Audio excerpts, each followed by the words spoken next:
ఆనాకాలం వచ్చిందంటే పెంకుటిండ్లు రేకుల ఇండ్లు ఉరుస్తుంటాయి. వంటరలుండే బోర్లు తీసుకొచ్చి ఏడేడ షినుకులు పడుతున్నాయో ఆడ పెడుతుంటారు.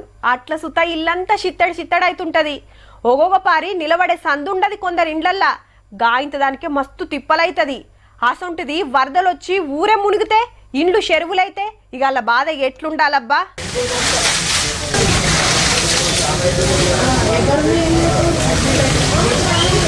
ఏమని చెప్పాలి ఎట్లని చెప్పాలి?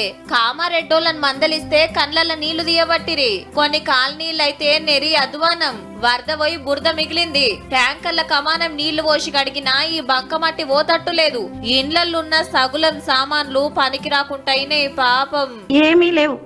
ఇప్పుడు అన్ని కొత్త తెచ్చుకోవడమే. ఫర్నిచరు, ఫుడ్ ఐటమ్స్, బెడ్స్ మొత్తం అన్ని టోటల్గా ఫ్రిడ్జ్, కూలరు, వాషింగ్ మిషన్ అన్ని ఐటమ్స్ ఖరాబ్ అయిపోయినాయి. ఫ్రిడ్జ్, కూలరు, మంచాలు, బట్టలు ఒక్క వస్తువు కూడా పనిచేయనటువంటి పరిస్థితి ఏర్పడ్డది. ఒక 6-7 years పడిన కష్టం అంతా ఒక 2 hours లో మొత్తం వెళ్ళిపోయింది. ఏది లేదు. అన్ని సామాన్లన్నీ ఏవి పనికి రాకుండా ఇదైపోయినాయి. బట్టలు ఏవి కూడా ఇంట్లో పనికిరావు.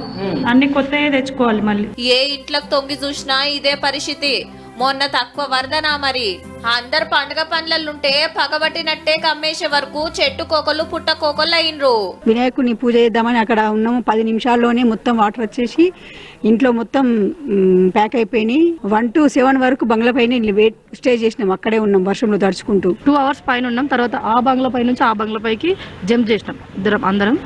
ఫస్ట్ ఫ్లోర్కి వెళ్ళిపోయి రాత్రి 8:30, 9 గంటల వరకు అక్కడే ఉన్నాం. అప్పుడు 9:30 తర్వాత ఎన్డీఆర్ఎఫ్ బృందం వచ్చి జేసీబీ ద్వారా ఒకరినొకరిని బయటకు తీసుకెళ్లారు. గట్ల బచాయించిండ్రు కానీ ఇండ్లు తెరలైనాయి. పొయ్యి ముట్టించి ఇంత వంటక తినే పరిస్థితి గిన లేకుంటుంది.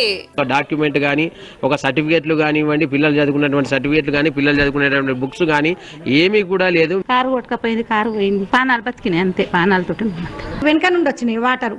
5 minutesలలోనే మేము ఏదన్నా అనుకుందాం అనే లోపలనే మొత్తం ఆల్మోస్ట్ ఇక్కడ వరకు వచ్చేసిన ఇంట్లోకి. అయితే ఇంతకు ముందు వచ్చినాయి కదా, అక్కడ దాకా వస్తాయేమన్నా లోపలికి వెళ్ళిపోయాం అన్నట్టు.